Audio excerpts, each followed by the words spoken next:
Fala aí, fanático vascaíno, fanática vascaína. Olha como é bom acordar nessa quinta-feira aqui, mais tranquilo, com a cabeça menos inchada. Chega deixando o seu like, comentando, compartilhando, mandando pra geral, porque você tá no seu canal. Se inscreve no Fanático Vascaíno. Esperanças renovadas. Azevedo, eu estava assim também. Ontem foi um dia longo, cabeça cheia, mas a noite ficou boa, hein? Os resultados da rodada, hein, fizeram a gente voltar a sorrir, ter esperanças. Por quê? O Bahia perdeu em casa e era um resultado que ninguém esperava. São Paulo não tinha vencido um jogo até agora como visitante. Vinha de uma goleada em cima do Corinthians, perdeu. O Santos foi atropelado pelo Fluminense. O time do Santos é muito limitado, né? Mas a gente não esperava. O Fluminense está de olho no Mundial e tal. Deu Fluminense. Só falta hoje o Cruzeiro, né? Perder em casa para o Atlético Paranaense. Aliás, se você já fez a sua aposta na KTO, tá aqui o meu cupom para você mandar a sua aposta na KTO. 20% de bônus logo na tua entrada para você mandar em free bet aí, usando o meu cupom Azevedo. Então não perde tempo. Hoje tem Cruzeiro e Atlético Paranaense, hein? Jogo que nos interessa. Tem também o Grêmio diante do Goiás, tem Fortaleza e Bragantino, enfim, jogos que fecham a 36ª rodada. E com os resultados da rodada, o Vasco, que segue fora da zona de rebaixamento, ufa, né? Respirando ainda, tem hoje 32% de risco. Ontem vocês lembram que aqui mesmo no café eu dizia, olha, chegamos a 52% de risco, caímos 20%, o que é ótimo. Continuamos dependendo apenas de nós mesmos. Ah, mas o Bahia tem um adversário fácil na próxima rodada e o Vasco tem um adversário difícil. Ah, o Santos, cada um com seus problemas. Hoje o Cruzeiro, se perder para o Atlético Paranaense, que não é nenhum absurdo, vai embolar de novo ali atrás. Depois o Cruzeiro vem ao Rio de Janeiro pegar o Botafogo, que se embolou de novo ontem lá com o empate, tá no bolo ali. E tem também o Palmeiras em casa na última rodada que está lutando pelo título. Então, gente, não tem jogo fácil. E, aliás, e a propósito, eu chamo a sua atenção. Ontem eu estava no Maracanã, eu transmiti o jogo para a Flash Score e conversando com muitos amigos da imprensa, ex-jogadores, até o Djalminha da ESPN estava batendo um papo lá no final, e eu lembrei o seguinte a todos, e eles concordaram comigo. O Vasco jogou melhor sempre quando jogou com a parte alta da tabela. Se não vejamos, contra o Palmeiras, o Vasco saiu na frente, abriu 2-0, sofreu um empate no Maracanã. Lá no Allianz, era para ter ganho, saiu na frente, mas aí tiraram o gol, anularam absurdamente o nosso gol. Acabou que a gente perdeu. O Atlético Mineiro, que atropelou o Flamengo ontem no Maracanã, nós ganhamos 2 vezes, lá no Mineirão e no Maracanã.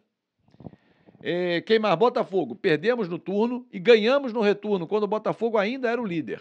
Então, Botafogo não vence. Não, não. Dentro dos 9 jogos que o Botafogo não vence, um deles foi imposto por nós. Nós vencemos o Botafogo. O Fluminense, campeão da Libertadores, está no meio da tabela ali, está em 7º lugar. Nós vencemos, nós goleamos o Fluminense. E no turno empatamos. Então, assim, o Grêmio nós vencemos aqui no Rio de Janeiro. O Bragantino nós empatamos lá. O que eu quero dizer com isso, torcedor?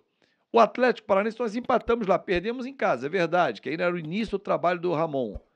O que eu quero dizer para vocês é o seguinte, torcedor. A parte alta da tabela, o Vasco mede forças melhor do que para a parte de baixo. O que é um absurdo. Porque se mede bem em cima com a galera que está no topo, bom, quando pega a galera de baixo, tem que atropelar. Mas não foi assim. O Vasco perdeu para o Bahia aqui, empatou lá, 1 ponto. O Vasco perdeu para o Goiás aqui, empatou lá, 2 pontos. O Vasco perdeu para o Cruzeiro aqui, empatou lá, 3. O Vasco perdeu aqui e lá para o Santos, 3 pontos em 24 disputados, contra adversários diretos. Você imagina se uma dessas derrotas aqui no Rio de Janeiro, o Vasco tivesse vencido. Pode ser o Goiás, Santos, Cruzeiro, Bahia, escolhe um. O Vasco hoje teria 45 pontos. Estaria no sufoco? Claro, mas com muito menos sufoco. Hoje, quem tem 45 pontos, Fortaleza, tem 1% de risco de rebaixamento. São números que o Tristão Garcia traz e eu só atualizo para vocês. Essa é a diferença. Claro que Fortaleza tem 3 jogos para fazer, mas hoje teríamos ali algo em torno de 10% de risco. Estamos falando de 32%.